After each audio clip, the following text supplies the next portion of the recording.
SIP আজকের দিনে খুবই পপুলার। মানে প্রচুর লোক প্রতি বছর প্রচুর এসআইপি স্টার্ট করছে ফিউচারে ওয়েলথ ক্রিয়েশনের জন্য।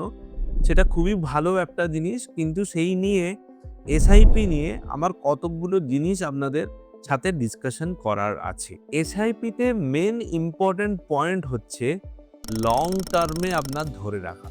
ধরুন আপনারা সবাই রিটায়ারমেন্ট প্ল্যানিং করছেন বা কোনো লং টার্ম গোল প্ল্যানিং করছেন, যেখানে আপনাদের টাইম ফ্রেম 15 বছর, 20 বছর, 25 বছর এই ধরনের জায়গায়। সেক্ষেত্রে এই যে লং টার্ম জার্নি, এর মধ্যে ডিফারেন্ট ডিস্টারবেন্স আসে। ম্যাক্সিমাম মার্কেট, ধরুন আদার্স লোকেরা আপনার এই যে জার্নিটাকে ডিস্ট্র্যাক্ট করতে চায়। এটা আমার একদম প্র্যাকটিক্যাল এক্সপিরিয়েন্স। ডিফারেন্ট ফর্মের ডিফারেন্টভাবে ডিফারেন্ট সময় আসে। আপনি লং টার্মে রিটার্ন জেনারেট না করতে পারার মেন যে হিন্ড্রেন্স, সেটাকে বলা হয় গ্রিড আর ফিয়ার ফ্যাক্টর। গ্রিড আর ফিয়ার ফ্যাক্টর হতে পারে মার্কেট রিলেটেড, আসতে পারে। এই যে সিস্টেমেটিক ইনভেস্টমেন্ট আপনি করছেন, এই যে মার্কেটে কখন আপনি বিনিয়োগ করা উচিত, কখন উচিত নয়, এখন কি ঠিক হবে, কখন ঠিক হবে না, এই সব জিনিসগুলোকে ওভারকাম করার জন্যই এসআইপি।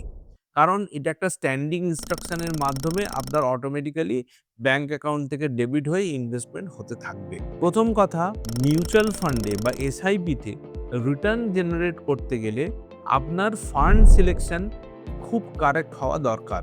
কারণ একটা 20 ইয়ার্স যদি পার করে দেন, তারপরে কিন্তু আপনার আফসোস ছাড়া আপনি রিভার্স করতে পারবেন না। এই পয়েন্টটা মনে রাখবেন। সেক্ষেত্রে আমি বলবো যে ম্যাক্সিমাম লোকের একটা প্রবণতা দেখা যায়, যারা নিজে নিজে বেসিক্যালি করে, যারা কোনো অ্যাডভাইজারের থ্রু দিয়ে যান না, তারা কি করে লার্জ ক্যাপ ওরিয়েন্টেড ফান্ডের মধ্যে এসআইপি চালানোর প্রবণতা থাকে। লার্জ ক্যাপ ওরিয়েন্টেড ফান্ডে ভোলাটিলিটি কম থাকে, রিটার্ন এক্সপেকটেশনও কম থাকে। আপনার যদি 5-6 বছর মোটামুটি টাইম ফ্রেম হয়, তাহলে এটা পারফেক্টলি ফিট করে মোটামুটি আজকের দিনে দাঁড়িয়ে যেটা। কিন্তু আপনার যদি 15 বছর, 20 বছর, 25 বছর টাইম থাকে, any time frame more than 10 years যদি থাকে, তাহলে আমি আপনাদের বলবো যে go for at least multi cap, mid cap অথবা স্মল ক্যাপ, বা এদের মিক্সচার করেও আপনি রাখতে পারেন। কারণ আপনি দেখবেন যে এদের রিস্ক বেশি, ভোলাটিলিটি বেশি, বা রিটার্নও বেশি। লং টার্মে রিস্ক আপনার নালিফাই করতে গেলে আপনার টাইম হরাইজন বাড়াতে হয়। আপনার টাইম যখন অনেক লম্বা আছে, 10-15 বছরের ওপর, তখন definitely multi cap, mid cap বা স্মল ক্যাপ ফান্ড, কোনো একটা পার্টিকুলার ভালো ফান্ড হাউসেরও যদি আপনি দেখে নেন, 10 বছরের অ্যাভারেজ রিটার্ন যদি ট্র্যাক করেন, দেখবেন লার্জ ক্যাপ যা রিটার্ন দিয়েছে, সেম কোম্পানির ফ্লেক্সি ক্যাপ বা মাল্টি ক্যাপ ওর থেকে আরও 2% বেশি রিটার্ন দেবে। অ্যাটলিস্ট তার থেকেও 2% বেশি দেবে মিড ক্যাপ, তার থেকেও 2% বেশি দেবে আপনার স্মল ক্যাপ, বা 1% বেশি দেবে স্মল ক্যাপ। আপনি 10,000 টাকার এসআইপি যদি 25 ইয়ার্সের জন্য চালান, অ্যাট দ্য রেট অফ 12%-এ আপনার 1,70 lakhs মতো কর্পাস অ্যাকুমুলেট হয় আফটার 25 ইয়ার্স। আপনি যদি ফান্ড সিলেকশন এমন করেন, ধরুন আপনি একটা লার্জ অ্যান্ড মিড বা লার্জ ক্যাপ ফান্ড চুজ করেছিলেন, সেই জায়গায় আপনি যদি মাল্টি ক্যাপ বা একটু মিড ক্যাপ ধরনের ফান্ড চুজ করেন, যে ধরুন তার থেকে জাস্ট 2% বেশি রিটার্ন জেনারেট করে দেবে, 12-এর জায়গায় 14% রিটার্ন জেনারেট করে দেবে, তাহলে সেম এসআইপি 10,000-এর মান্থলি এসআইপি 25 ইয়ার্সে আপনার 2.34 crores, মানে 2.34 lakh কর্পাস জেনারেট করে দেয়, যেটা 12%-এ আপনার 1.70 lakhs ছিল। আরও 2% যদি মিড স্মল ক্যাপের দিকে যান, তাহলে সেইটা 3.24 crores। তার মানে বুঝতে পারছেন যে একটা টাইম যদি চলে যায়, তারপরে কিন্তু আপনার আফসোস ছাড়া আর কিছু করার নেই। সেই জন্য যখন এসআইপি স্টার্ট করছেন, অ্যাডভাইস আপনার যে রিস্ক প্রোফাইল বা আপনার যে অ্যাপেটাইট, আপনার যে নিড, সেই অনুযায়ী কোনো একজন অ্যাডভাইজার বা যে এই ফিল্ডে জানেন, নলেজ আছে, তার থেকে অ্যাডভাইস নিন, সেই অনুযায়ী আপনি ফান্ড সিলেক্ট করুন। প্রথম পয়েন্ট। সেকেন্ড পয়েন্ট, এইখানে অনেক ডিস্টারবেন্স আসে। মানে একটা আছে মার্কেট রিলেটেড, নিউজ পেপার বা মিডিয়া আপনাকে এমন একটা পরিস্থিতি ক্রিয়েট হয় যেন দুনিয়া রসাতলে চলে যাচ্ছে, সবকিছু খারাপ হয়ে যাচ্ছে, আর জীবনে ভালো হবে না। সেই মুডে কি হয়, লোক ওই ফিয়ারে কিছুদিন হোল্ড করতে করতে উঠিয়ে নেয়। সেই জিনিসটাকে আপনাকে এই ফিয়ার অ্যান্ড গ্রিড ফ্যাক্টরটাকে নালিফাই করতে হবে, ধৈর্য ধরে চালাতে হবে। আরেকটা হচ্ছে আপনি কম রিটার্ন পাচ্ছেন বা আপনার ফান্ডগুলো ভালো নয়। এইরকম কতকগুলো দেখবেন আজকালকার দিনে অ্যাপ বেরিয়েছে যারা শুধুমাত্র বেঞ্চমার্কের সাথে কম্প্যারিজন করে দিচ্ছে যে ৩ বছরে এই ফান্ড আপনার ছিল, এই ফান্ড আপনার বেঞ্চমার্ক বিট করতে পারেনি, সে আপনার খারাপ ফান্ড, তার জায়গায় এই ফান্ড চুজ করুন।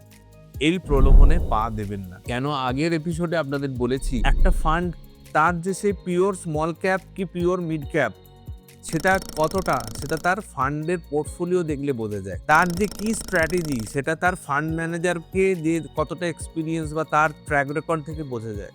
তার স্ট্যান্ডার্ড ডেভিয়েশন কত, তার বিটা কত, সেই অনেকগুলো প্যারামিটার চুজ করে একটা ফান্ড চুজ হয়। রিটার্ন একটা বড় অ্যামাউন্ট কর্পাস ক্রিয়েট করতে গেলে লং রানে যদি আপনার এসআইপি হয় সেক্ষেত্রে ফান্ড সিলেকশন খুব ইম্পর্টেন্ট, মানে ক্যাটেগরি সিলেকশন খুব ইম্পর্টেন্ট। স্মল ক্যাপ করবেন না মিড ক্যাপ করবেন না মাল্টি ক্যাপ করবেন না লার্জ ক্যাপ করবেন, দ্যাট ইজ ইম্পর্টেন্ট, কারণ একবার টাইম চলে গেলে সেটাকে আর রিভার্স করতে পারবেন না। সেক্ষেত্রে মনে রাখবেন যে এসআইপি হচ্ছে মার্কেটের ডিফারেন্ট উতার চড়াও আছে, ফিয়ার গ্রিড ফ্যাক্টরকে নালিফাই করার জন্যই সিস্টেমেটিক ইনভেস্টমেন্ট প্ল্যান। অতএব আপনি এই ফিয়ার গ্রিড ফ্যাক্টরে কান দেবেন না। লং টার্ম যদি আপনার পারপাস হয়, লং টার্মে সেটাকে কন্টিনিউ রাখুন। মার্কেটে আপনাকে ডিস্ট্র্যাক্ট করার জন্য অনেক লোক অনেক রকমভাবে অ্যাপ্রোচ করবে। যদি কোনো কনফিউশন হয় আপনি সাথে সাথে আপনার যে ফাইন্যান্সিয়াল অ্যাডভাইজার আছেন তার সাথে কথা বলুন, যোগাযোগ করুন। আপনার ওই ডিস্ট্রাকশানে পা দেবেন না। রিটার্নের প্রলোভন দেখাবে যে আজকে এটা খারাপ কালকে ওটা খাওয়ানো। পুরো দিকটাকে জাজ করবেন, তারপরে সেটাকে বিচার বিবেচনা করবেন। অ্যান্ড ফোর্থ পয়েন্ট, অনেক সময় কি হয় যে আপনার নিজের মধ্যেও কনফিউশন আসতে পারে যে সত্যিই কি আমি 92 lakhs পাবো বা সত্যিই কি আমি এত 2 crores 3 crores অ্যামাউন্ট পাবো। সেক্ষেত্রে আপনি সেটাকে যদি আর নাও দেন ফিউচারে, যেটুকু টাইম মানে যেটুকু কর্পাস আপনি জেনারেট করে ফেলেছেন সেটাকে হোল্ড করুন, তাহলেও কিন্তু একটা বড় কর্পাস আপনি ক্রিয়েট করতে পারবেন।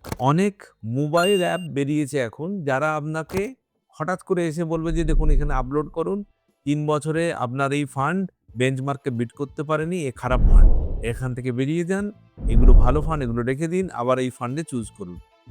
এই ফাঁদে পা দেবেন না। কেন বলছি, আগের এপিসোডে যেমন আমি ডিসকাশন করেছি যে একটা ফান্ড সিলেকশন অনেক রকম প্যারামিটার দেখে হয়।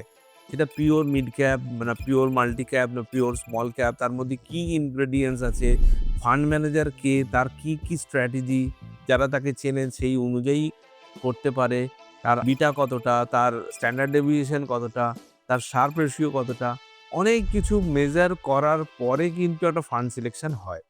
ছোটবেলায় আমরা যেমন ক্রিকেট খেলার সময় দেখবেন কি হতো, তখন আমরা অত বুদ্ধি ছিল না, যেখানে ক্যাচ উঠতো সেখানেই আমরা ফিল্ডিং দাঁড় করাতাম। কিন্তু প্রবাবিলিটির অঙ্ক বলে যে সেখানে ক্যাচ ওঠার চান্সেস লেস। সাধারণত কি করতে হয়, আপনার বোলার যেভাবে বল করবে বা আপনি যে স্টাইলে বোলার বল করবে, অফ স্পিন করবে না লেগ স্পিন করবে না সুইং করবে, সেই অনুযায়ী কোথায় ক্যাচ ওঠার চান্সেস বেশি সেই জায়গায় ফিল্ডার দাঁড় করাতে হয় এবং সেইটাতেই স্টিক করে থাকতে হয়। তাহলেই ওই ক্যাচ ফিল্ডারের হাতে পাওয়ার চান্সেস থাকে।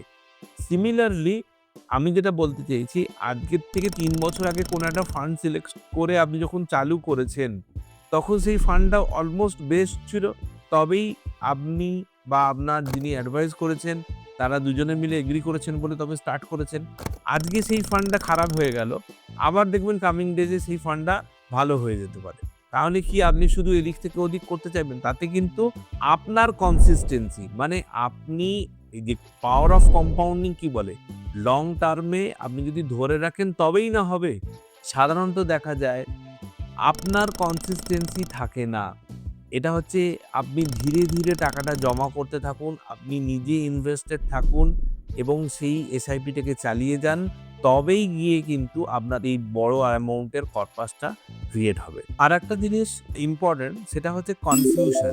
কনফিউশন মানে ধরুন আমি আপনার কাছে গিয়ে একটা আপনার প্ল্যানিং করলাম। একটা এক্সাম্পল বলছি যে আপনি 20 ইয়ার্সের জন্য 10,000 এর মান্থলি এসআইপি দেবেন।